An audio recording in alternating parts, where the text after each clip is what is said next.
Hello mga kamams! So for today's video guys, ayan may another tutorial po tayo ngayon galing sa ating isang follower, ayan kay Ma'am Yanis Ruaya. So ito po yung tinatanong niya, paano po ma'am magawa ng mga words na tumatakbo sa front nyo po? Thank you so much. So ayan po, ituturo natin kay Ma'am Yanis kung paano itong ginagawa. Ito po yung sinasabi niya, ayan, yan po yung yung tinatanong ni ma'am. So, ituturo natin yan sa kanya. So, punta na po tayo sa ating CapCut or kung ano po yung ginagamit nyo na video editor. So, tara na po. Okay, punta na tayo sa ating sa ating CapCut or kung ano yung ginagamit nyo na video editor. So, madali lang po itong gawin. Kailangan nyo lang po talaga sundan yung mga step by step. So, tara na po sa CapCut. So, ayan guys, nandito na tayo sa ating CapCut at may video na ako na naka-ready. So, dito sa baba po guys, meron dyang audio, text. Piliin natin text, tapos auto caption, tapos yung language. Ayan, pag nakapili na kayo ng language, start nyo na. Tapos, pili kayo dyan kung anong klase ng flow ng mga letters or yung mga words. Ayan. Kasi, kaya malay po yung ginamit natin guys dahil wala pa pong naka-register dyan na Pilipino or Tagalog. So, malay po yung aking pinili dahil yan po yung Tagalog. Nag-generate ng Tagalog dyan sa CapCut ng auto caption. So, ayan guys, meron dyan sa baba na pwede nyo siyang baguhin yung style niya, yung font niya. Tapos, kapag nagkamali kayo, i-edit nyo lang din.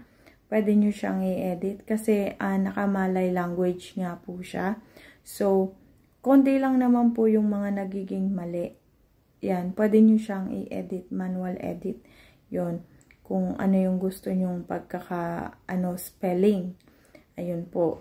Tapos, ayan, habang nagsasalita ako, ayan na po yung words. Nakikita nyo dyan, ayan. Tapos, dito sa may baba, marami pa po yan pagpipilian, style, batch edit, ganyan. Tapos, yung font. Tapos yung kulay, pwede nyo rin siyang palitan. Napakarami po. Basta sundan nyo lang po yung aking dyan, pinipindot. Ayan, madali nyo lang po siyang magagawa guys. Napakadali lang.